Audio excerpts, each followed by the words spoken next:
Hello, good evening, everyone. Today, October 26th, this is Open Forum here in Las Vegas, PHLB Radio.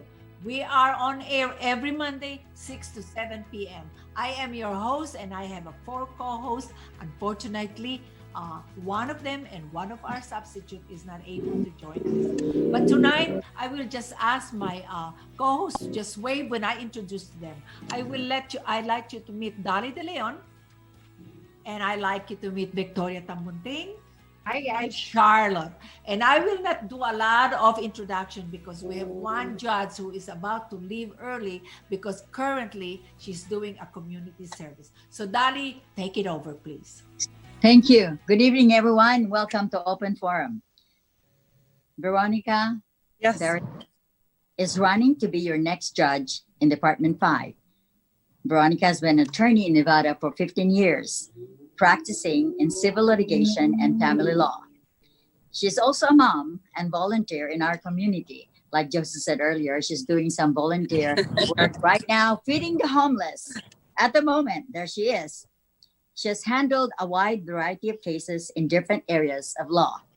In addition to her legal experience, she has served as a mediator and arbitrator with the State Bar Fee Dispute Committee for 12 years. And she is now or currently a judge pro tem in the small claims court.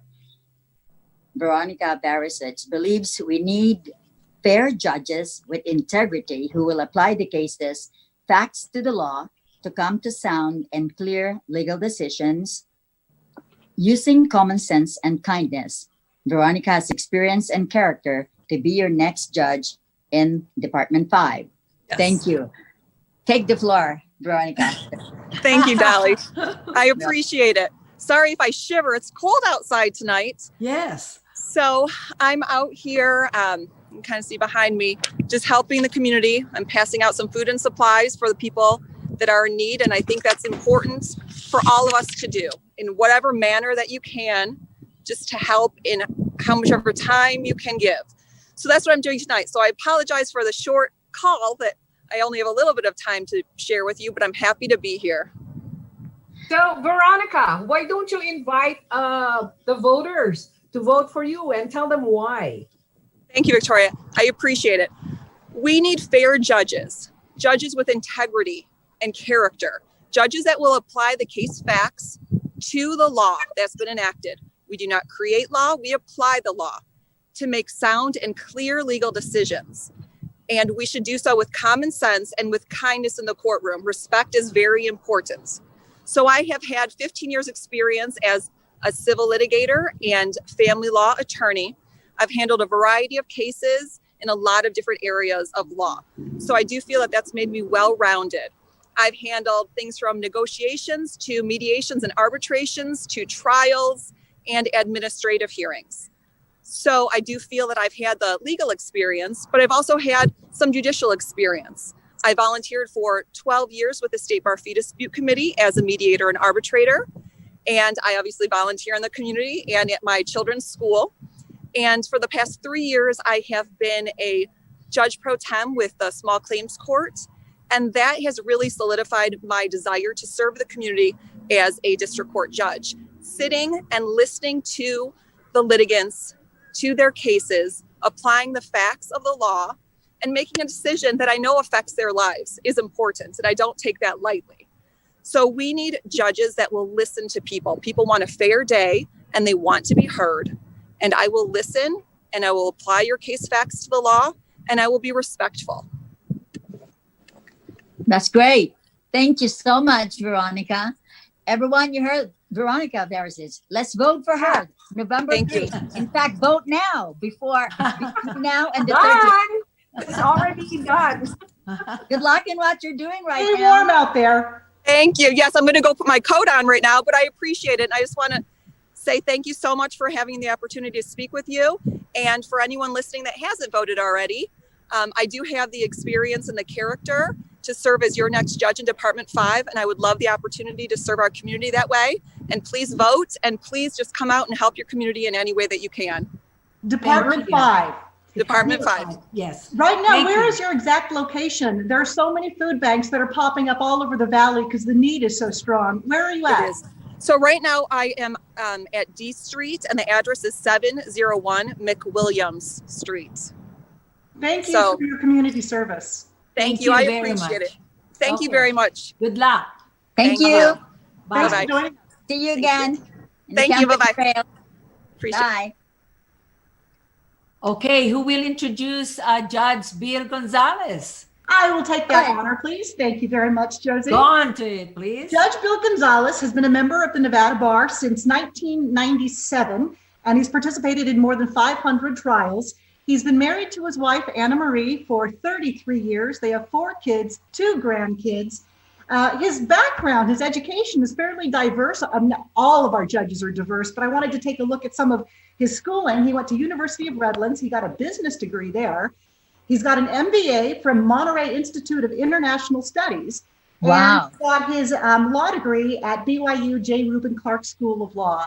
So we are really thrilled to have you here with us, Judge Gonzalez. Would you please tell our voters why they should vote for you? Absolutely. However, I have to thank you, Charlotte, for the introduction.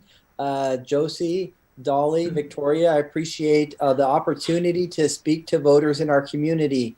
It's so difficult for the voters to really know something about the judicial candidates, and to have this opportunity, because once you place somebody on the bench, you place that person on the bench. And it's important to have experience, and I'll talk a little bit about my experience, but it's just not the experience. Just having experience doesn't make you a good judge.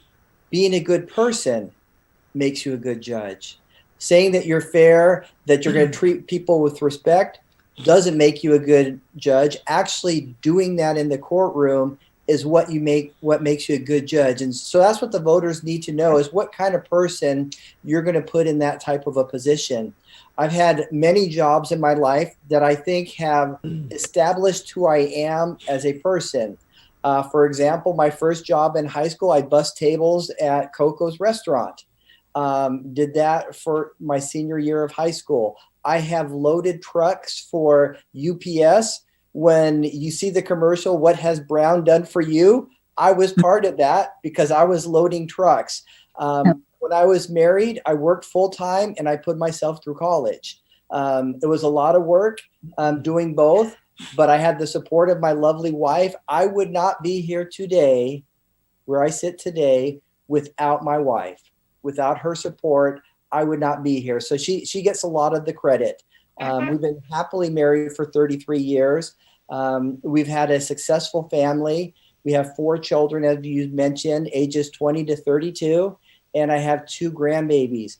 Whatever you do in life, whether it's your education, your profession, your family, there's nothing that we do that's of importance that doesn't require a lot of hard work. One of my favorite quotes when I talk to kids in high school or elementary school is from Thomas Edison. And he says that success is 1% inspiration and 99% perspiration. And so when I talk to kids, that's what I talk about. As a judge, I would go out to the schools in the underdeveloped neighborhoods and I would talk to them. I didn't grow up in, I grew up in a medium, income family. My mom worked full time to take care of us 3 kids. And so I understand the value of hard work. I learned that at a very young age. And I go out and I talk to kids about what they can do, and that if they want to be a doctor, if they want to be an attorney or a judge, that they can do it. They just have to put in the time. And if they do, they can see miracles in their lives. In 2009, I went through a judicial selection process. It was overseen by Judge Hardesty. He was the Chief Justice of the Nevada Supreme Court. They had attorneys on the committee. They also had persons from the community at large. I was one of the top 3 candidates for Department F. I then went to the governor, where I was appointed in 2009 to be on the family court bench. In January of 2010, I had almost 800 open cases. In the next 4 years, by January 2014, I had got that down to about 410 cases. I had cut that heavy caseload down. How I did that? As one, I cared about families, and I wanted to make sure they had a judge on the bench that was prepared every day, that was fair, that was going to allow them to be in an atmosphere that they could resolve their conflicts and get out of court as quickly as possible. Sometimes judges think, oh, I'm very smart, I'm wise, I'm going to make the decisions for these families. For me, is helping the families make those important decisions themselves, because it's their children, it's their financial future. And if you get really good at that, then you can help families reach a resolution that will be fair. And when they leave the courtroom, they're not going to come back. And so that's something that I've been very good at. My department was one of the most diverse departments in family court. I had 5 law clerks. 4 of them were women. 1 was Chinese American. 1 was Middle Eastern American. 1 was Black. They were all from UNLV. I felt it was important to have students from UNLV when they graduated to have a job. So I had 5 of them, all from UNLV. My first judicial executive assistant was Latina. I had a marshal who was Black, a court clerk who was Black, because we need to have representation in our courtroom that mirrors our community. Currently, we have 2 judges who are bilingual on the bench in Spanish. I also speak Spanish. I think part of my heritage is important. My father came to the United States from Mexico in the 1950s. He came here, like many people who have come to the United States, to provide a better life for his children, a better life, for our future. My mom, my grandmother, they've been an immense influence in my life, and all these things have made me who I am. Judge Gonzalez, I have a question. When you are presented a case whereby let's say it's from Mexico, when you do your judgment, does it sometimes your judgment is kind of manipulated by the way you were brought up, the things that you believe as a Mexican person? Does that even come in play in your decision, or do you use whatever's in front of you and you judge it, whatever evidence you have? So as a judge, your responsibility is to hear the facts of each case, and each case is different. And, one case from somebody from Mexico may be very different from another person from Mexico. A person from Asia or the Philippines, their case may be different because you have different cultures that you're dealing with. When I went to graduate school for my master's in international management, 60% of the student body, the students were from outside of the United States. There were students from Asia, from Eastern Europe, from Western Europe, from South America. And so I had the opportunity to work closely with people from different culture. And I think that's important to understand different cultures when you're making a decision. But again, for me as a judge, and I'll give you a couple examples. I had a case where a father came into the courtroom. The mother had taken their 2-year-old child back east to New York without his permission and without the permission of the court. Under the law here in the state of Nevada, if you're going to relocate to another state, not just visit, you need written permission of the parent or you need permission of the court. So the father's attorney came in, says, Judge, I need an order. You need an order that the child be brought back to Nevada immediately. This mother has taken off and, I need an order and you need to, basically punish her for leaving. And I said, counsel, you need to get on the phone, talk to the mother and see if they can work something out. They know they're going to mediation. And it's like, Judge, you're not listening. She left without permission. And he told me that about 5 times. And I said, look, get her on the phone. So he finally went out. He got her on the phone and they worked something out 2 months on, 2 months off before they can resolve the case. They ultimately ended up resolving that case. If I would have made a decision for the father or for the mother, that case would have never gotten resolved. And I think that's the most important thing as a judge. you want to make sure that they have the opportunity to resolve the case themselves. And you shouldn't give somebody an easy out and just make a quick decision. And that was something that I was very good at. I had two rooms outside of my courtroom.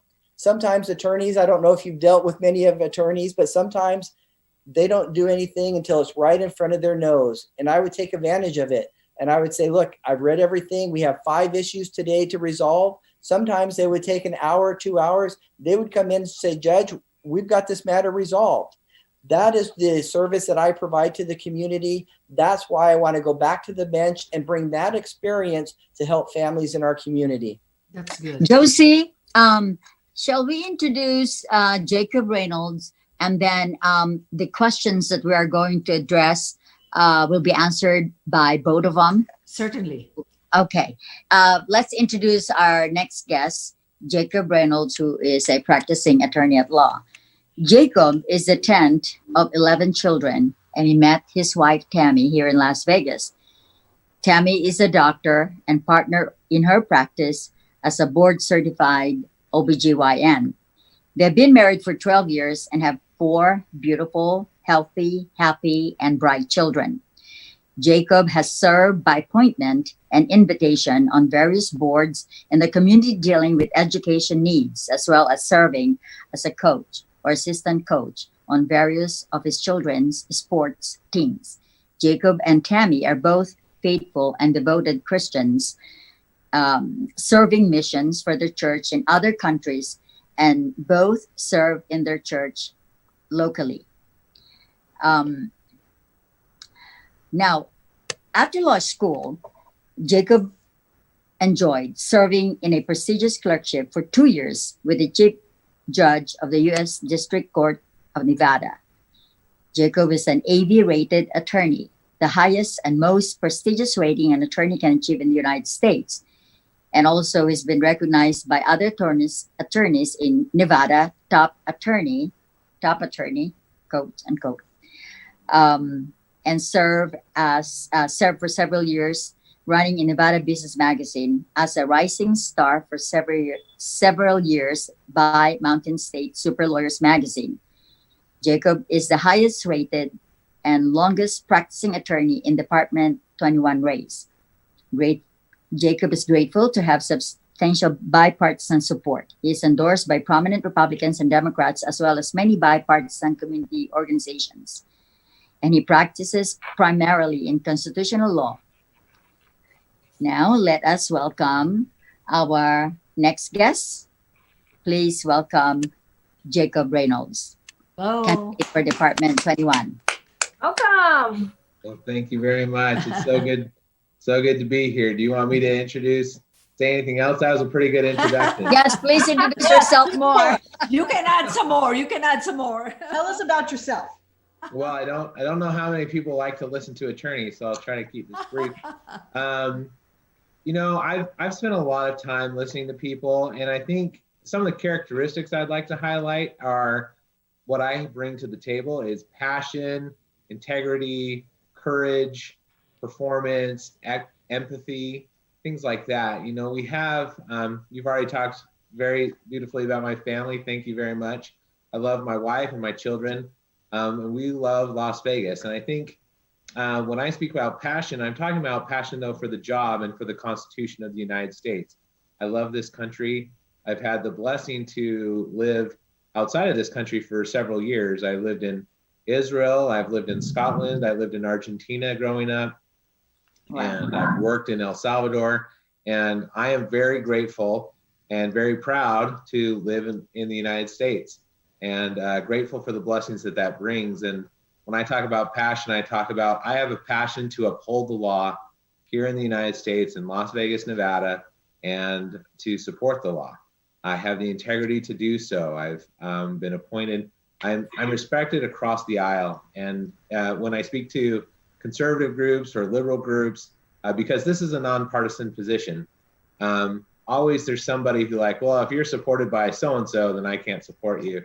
But I feel it's very important for your judges, especially judges, to have that bipartisan support, because in my opinion, it reflects that I can see both sides of an issue, and people trust me to see both sides of an issue. And that's what judges need to do. Good lawyers are able to do that, and great judges are able to see that and understand where the parties are coming from. You need to have somebody who's courageous to stand up to people, and performance is very important as well. As thank you again, Dolly, for the talking about my career. I have the highest rating of any attorney that you can get in the United States. My opponent is unrated, and that is, so there's multiple ratings you can get, and I've got the highest rating possible. And the way you get that rating is, it's called the Martindale-Hubbell rating system. Yeah.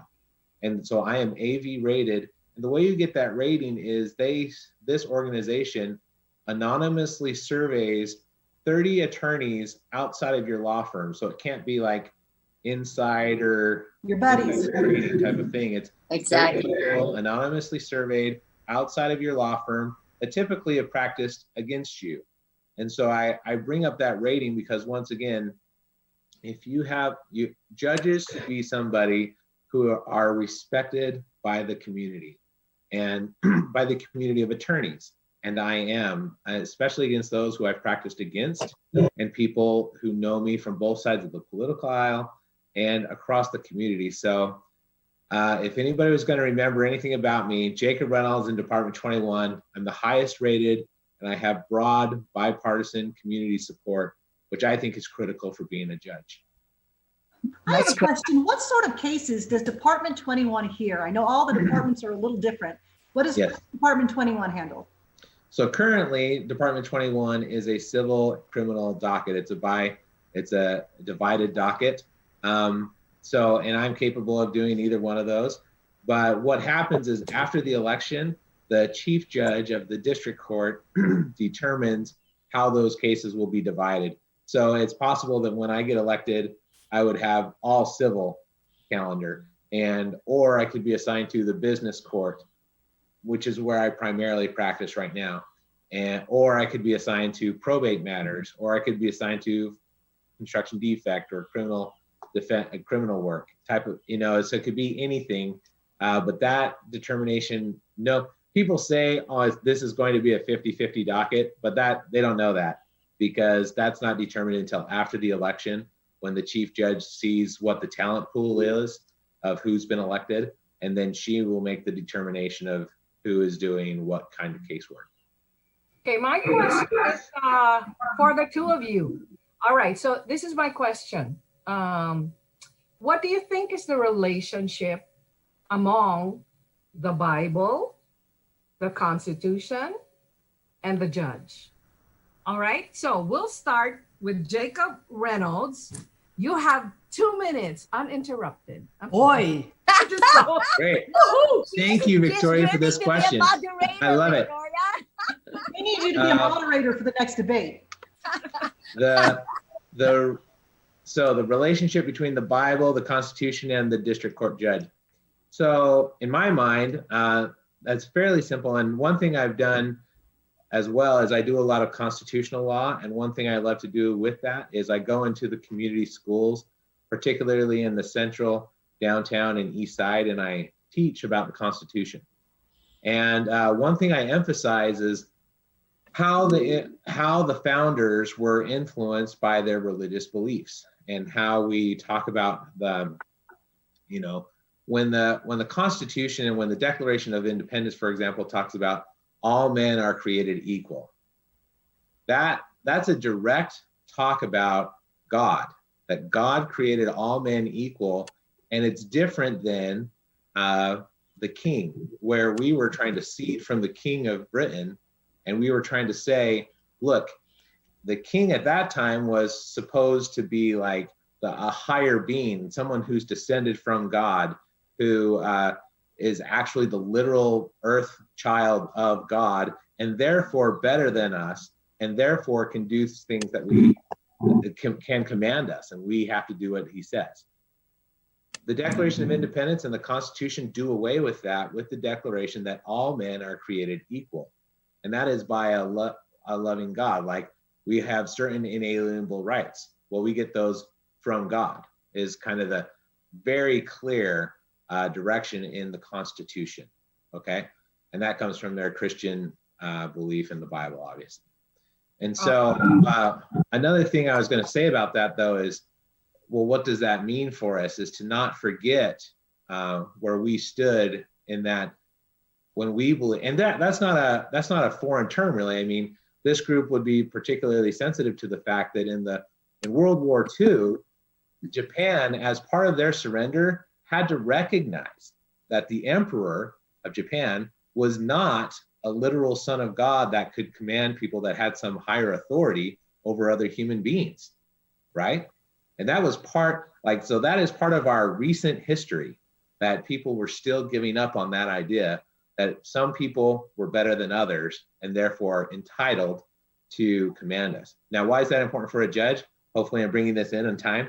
But judges are the last bastion of protection in this realm, where we are protecting our constitutional rights that are individual, because we are all created equal and not like subject to the king. Like, we all are created equal, not rulers first, the monarchy first, the powerful people first, and then us have rights. It's like, no, we have inalienable rights.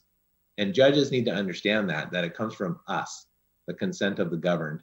So anyway, that 2 minutes, I hope I did well, but that was my response. So Nobody's stopping. we'll go to Bill Gonzalez would love to hear your take on that too. I think, you have 2 minutes. yes, go for it. Very good. I'll start off kind of where I'll start off where he left off. You know, when the founding fathers were creating our country, and one of their problems that they had is they were getting taxed by the king without getting any representation. And they felt that they were being taken advantage of. And some of the things that the king was doing actually led up to the American Revolution. And when they were going through the debates as far as what is our country going to look like, they had a lot of questions that they wanted answered. They were not happy with the monarchy. They were not happy with one person having so much control over all the individuals. And so they were trying to work it out. How do we do that? Do we have a president?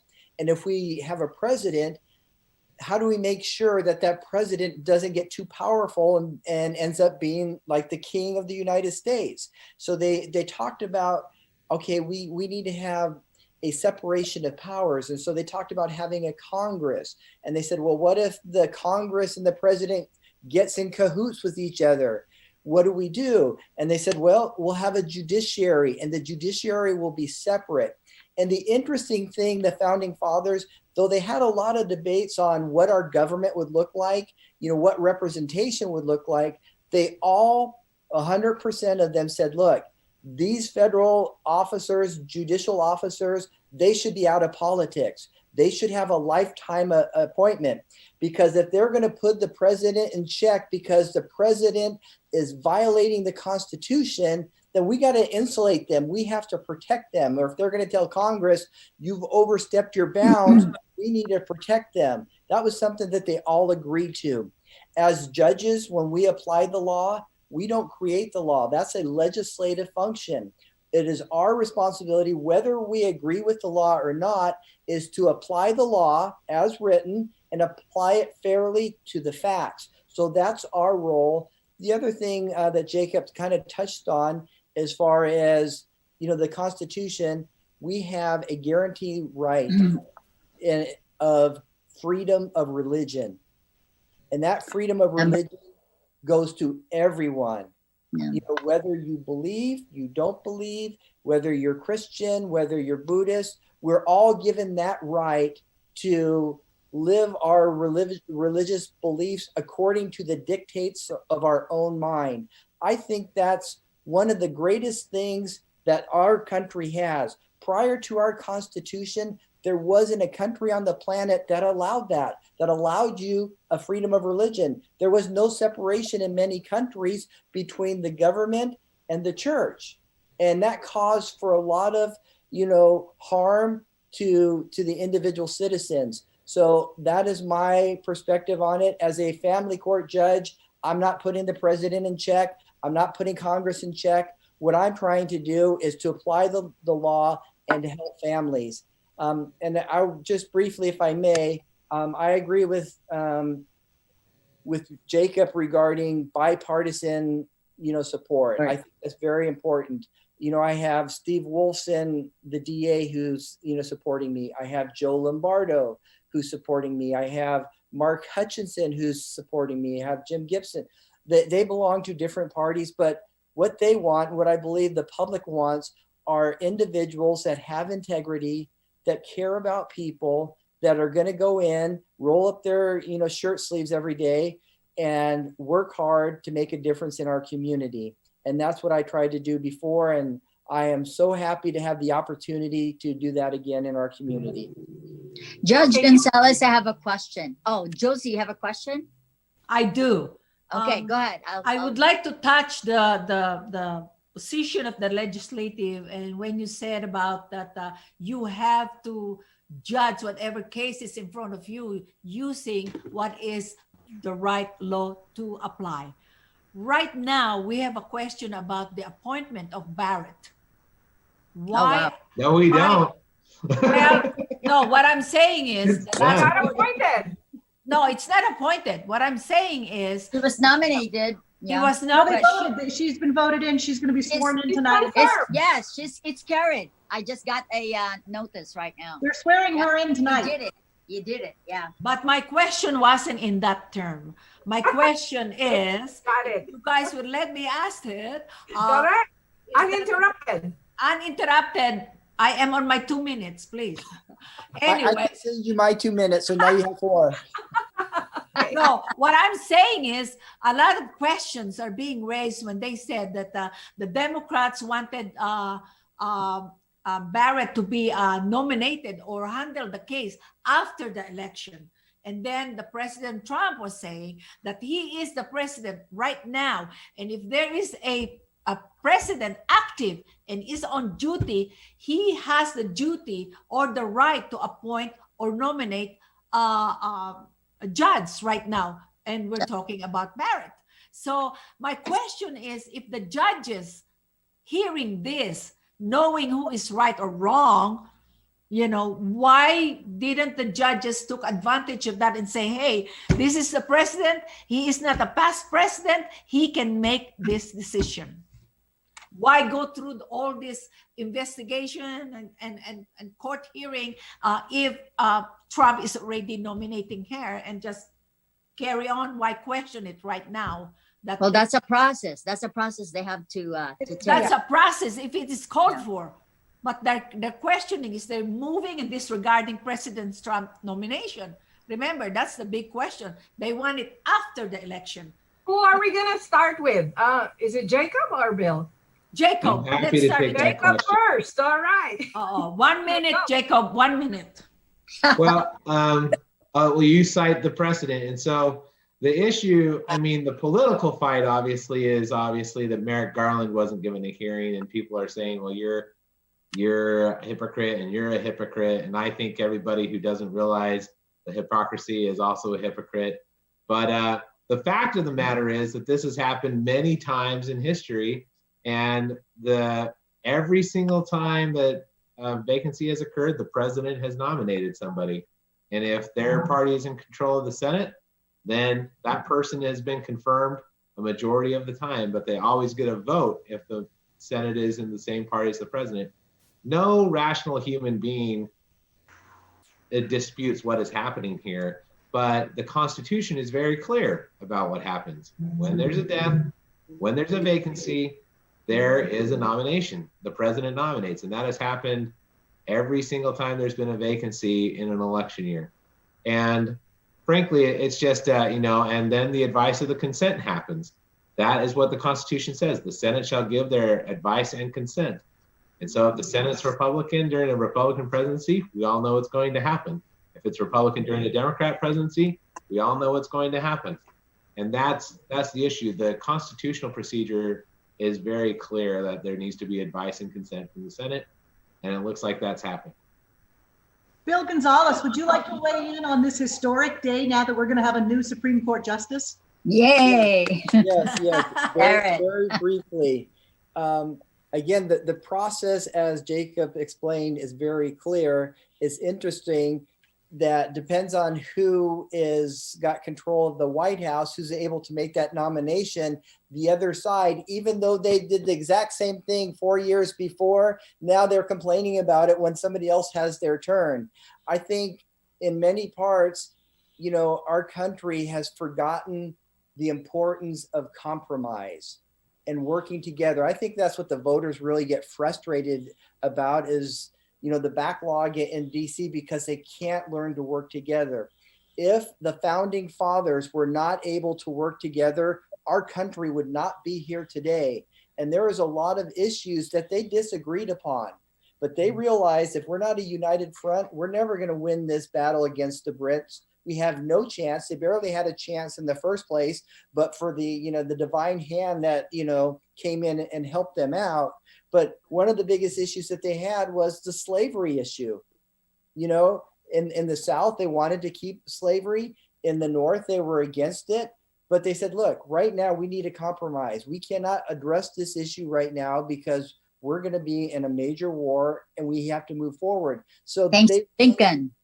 Yes, and they worked on other issues. This later came, you know, raised its ugly head again, and we had the Civil War over the same issue, and so many lives were lost. But you need to be able to compromise. You need to say, you know what, let's work something in the middle, because one side cannot be right all the time, because that it changes our decision-making process, and they need to work together.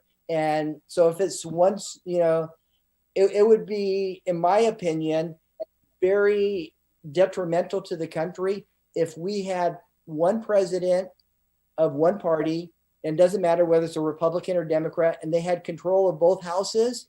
It would be awful for our country because there'd be no middle ground. Exactly. Nobody would be, you know, saying, hey, we can't, you know, we can't go this far.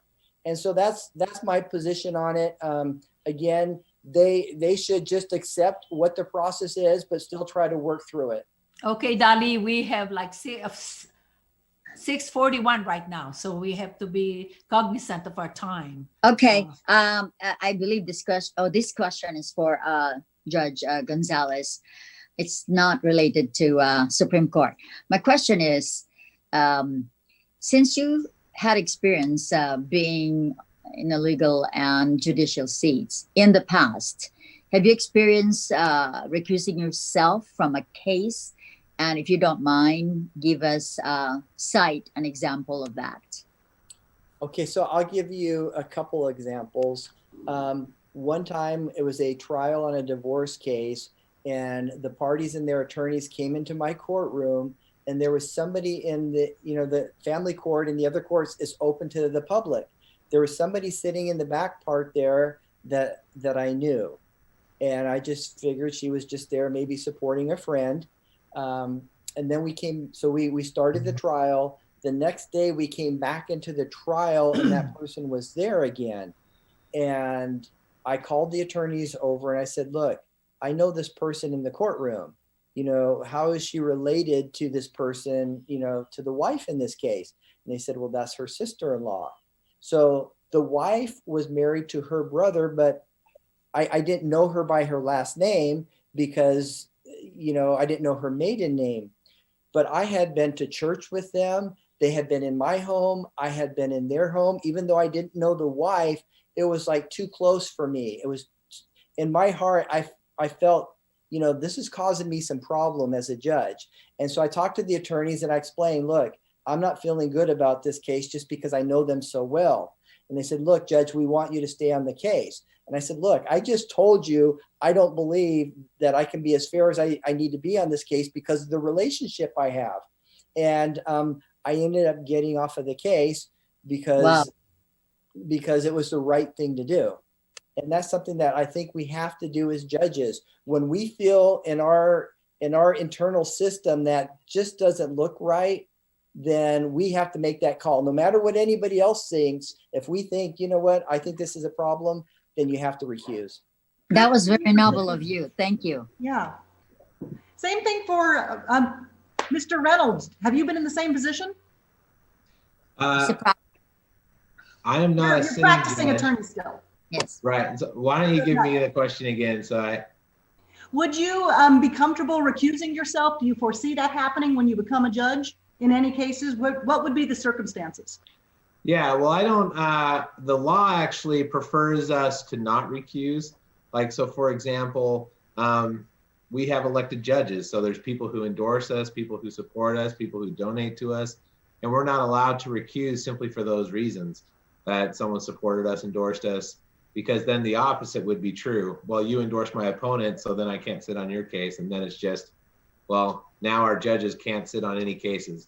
So it's actually a high bar to force a recusal. But there's instances, yeah, like my wife is a practicing doctor and she has a large medical group. So if somebody came in from her medical group and was suing the practice, then I would have to recuse from that type of case. If somebody in my congregation at my church was being sued, I'd have to recuse from that case because I'm in leadership at my church. And so that kind of thing, that's a natural thing, but it's only, there's a requirement to recuse when the judge specifically has a pecuniary interest, like that money interest in the outcome of the litigation, you have to recuse. And then the next is if there is a substantial likelihood that the public would perceive a bias. And that, so you have to recuse in that instance as well. But in Nevada, we also have what's called the duty to sit. And so that means like, even if you have, so it increases that bar, even if someone's endorsed you, donated to you, these kind of things, the duty to sit is there, that you have to sit on cases, and that's why you've been elected. So I have a question to Jacob. Yes. Do you, since you are more on constitutional law, do you believe that what is happening now in, an example is big tech, the big tech corporation? Do you believe that there is the censorship of, like, for example, the New York Post tweet about the Hunter Biden case, Biden case, they did not post it because they believe they shouldn't, and there is no basis for it. Do you believe that they are right on doing that? Well, so this is something we're going up against, is called the commits clause. And so the judges aren't able to answer these kind of questions like a legislative candidate or a presidential or an executive candidate can. Like, governors love to talk about this thing. Presidential candidates obviously love to talk about it. And well, some presidential candidates like to talk about it, others don't, but and legislative candidates love to talk about it, and they're allowed to because they are getting elected to affect those decisions. Judges cannot address those in their campaigns because that violates what's called the commits clause. And I cannot take a position on that because that is a type of case that could come before me as a civil criminal judge. And if I talk about it now in this interview, then if it came before me as a judge, then someone could say, I understand. Judge, you've already made up your mind on this. No, yes. I'm sorry about that. Then I would have to recuse myself. So that's another example of recusal where I wouldn't want to recuse myself from that case. Okay. I am just really edgy to ask Judge Gonzalez about you can something about the ask your Constitution. We talked about the First Amendment right. Now we go to the second one, the right to bear arms. I was wondering if this is a right question or should be answered by a judicial candidate. Second Amendment, the right to bear arms. I just want Judge Dolly, one thing I can say that doesn't violate the commits clause is I am emphatically committed to preserving people's rights that are enlisted in the Constitution. Okay. So as a judge, I believe that's important for judges to be committed to the Constitution because we swear an oath to protect the Constitution. And I want to affirm as part of my campaign, and that's certainly not a problem with anything, is I intend to protect people's rights as identified in the Constitution. Okay. Bill Gonzalez. Dolly, you had a great question. All right. So thank you, Bill there, and I Gonzalez. also want to follow up. Do you, yes, go right ahead. I'll let you give a chance to speak. I was just saying to Mr. Reynolds, thank you, Bill Gonzalez. As Jacob Reynolds, I agree with his assessment, and I also would support the Constitution. Great. Thank you. Good. Charlotte, were you going to ask? Well, I was going to say, Bill Gonzalez, do you feel right now that the Constitution is more under assault than it's ever been in our lifetime? Yes. That's a great one. You know, I think it's always under assault because there's so many issues that come up that we never had before. When you look at privacy issues and you look at cell phones and people taking pictures and, you know, things that we never experienced before, you know, as far as copyright laws and, you know, how do you put all this into the Constitution? So the Constitution's framework is what helps us go through these issues. But like many issues, there is a difference of opinion as to what we should do. And that's where the Constitution comes in and gives us the guidance as to what we need to do on these issues. So I don't think that is something new to just us in our new COVID world here. I think it's something that has been going on for years and will continue to go on because there's going to be developments, there's going to be issues in our society. Like, again, looking at the COVID issue, we have never really experienced anything to this extent in our community. And there's a lot of discussions as to how do we get out of this? How do we, you know, preserve jobs for our citizens? How do we protect our citizens? All those issues ultimately could end up in the Supreme Court to make those decisions. All right. So okay, Dolly, Vicky, we are running out of time. We would like to acknowledge our viewers and our listeners. So we would like to give our candidates a minute to please talk to the people that are listening to us right now as to why they have to vote for you. Who starts? Jacob, you can start. Judge Jacob, please. Well, thank you very much. Once again, Jacob Reynolds. I am running in Department 21. I would say please vote for me because I am the highest qualified candidate in the race. I'm the longest practicing candidate in the race. I am the only candidate in the race with bipartisan support. I am the highest rated candidate in the race. That comes from a national rating agency. My opponent is unrated. I've been recognized by my peers as one of the top attorneys in Southern Nevada for 7 years. Of the last 10 years, I've been given that distinction, and I'm grateful for it, and also in the Mountain West region. So it's important to have judges who are well respected in the legal community and ones that are qualified to do the work. And I'm the one with I'm a consensus pick in Department 21. Thank you very much for your time, and I'm very grateful for this opportunity to speak with you. Thank you very much, and good luck. Jacob Reynolds again is running in Department 21. Department 21. Thank you. Thank Judge you. Bill Gonzalez? Yes, I'm the only candidate in my race that has actual judicial experience. I oversaw 10,000 cases in family court where I was able to help families out. Additionally, family court is not just divorce and custody. Delinquency court for children who get in trouble with the law under the age of 18, that's part of family court. I represented 2,000 children in family court. Many of them were victims of sex trafficking, domestic violence in the home, substance abuse. Family court also includes abuse and neglect and foster care. There are 6 brand new seats in family court. I'm running for one of them. 2 of those seats are going to be for family court abuse and neglect cases. I handle those cases. I'm a court-appointed attorney. I've handled thousands of cases for families. Many of my clients are homeless. They have mental health issues, substance abuse.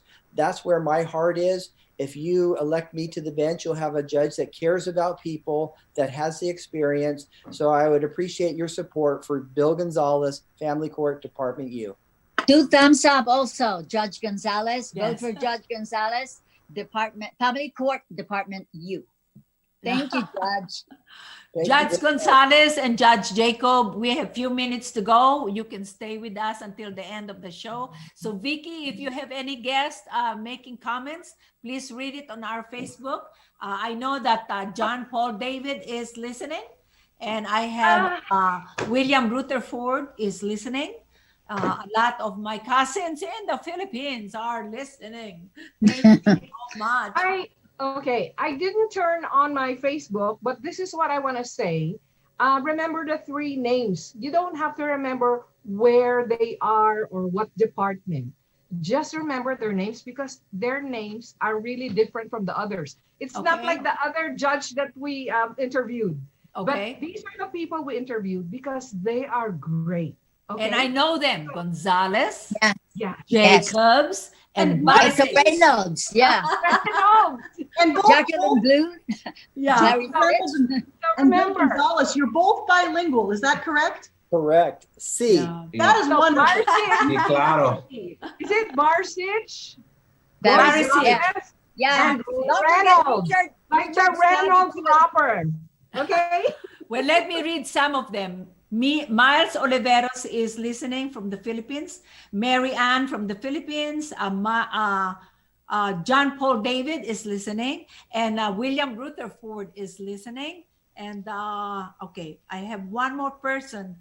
I cannot find her comment anymore. But anyways, I couldn't. Yeah. I know I'm praising. But anyways, thank you so much. Without our listeners, without our viewers, we don't have open forum. And Judge Gonzalez, more power to you, sir. And Judge Jacobs, more power Reynolds. Yeah. Reynolds. Jacob Reynolds. Jacobs Reynolds, more power Jacob to Reynolds, you. yeah. Thank you so much for Veronica too. Right. yes. Thank you so much for accepting our invitation. Guys, hang in there. We Yeah. just have a week. All right? I want to say this is Thank you such very much. a spectacular day in our history. We are getting a new Supreme Court justice. Yes. You are in an election cycle that is absolutely crazy. Just know that everyone is behind you as candidates for putting yourself out there, and just stay the course. Again, Department U, Bill Gonzalez, and Department 21, Judge Reynolds. Looking at the Amy Coney Barrett confirmation, one of the things people kept saying about her is that she has the temperament and values interpersonal relationships, families, and both of you gentlemen have that in spades. She has the judicial, perfect, excellent judicial temperament. Temperament, yes. Yes. Wow. Okay. Are you guys saying all of these words because you just want to be invited after the party? Yes. Yes. A victory party. Yes. Okay, so Can't wait for you. Jacob, show me your notes. My notes? Black Oh, notes. I got some doodles that I've been doing on this page right here. No. Little drawings, but that's it. You're a doodler. That's Bill. So you doodle on the bench, I I bet. have my water bottle as a backup. I have my Gatorade. No. Perfect. So hopefully they're able to count it faster. Do you think? Yes. Bill, Yes. Do you think they're gonna count it? There's 62 Josie. million already. So Josie. my understanding is that they've been counting from day one, from when we started the mail-in ballots coming in and the early voting, and each day they're doing a tally. And I believe they're going to reach maybe 2/3 to 70% by election day. They will not release those results until the polls close on election evening. But once they do, we'll have a pretty good idea where we all end up.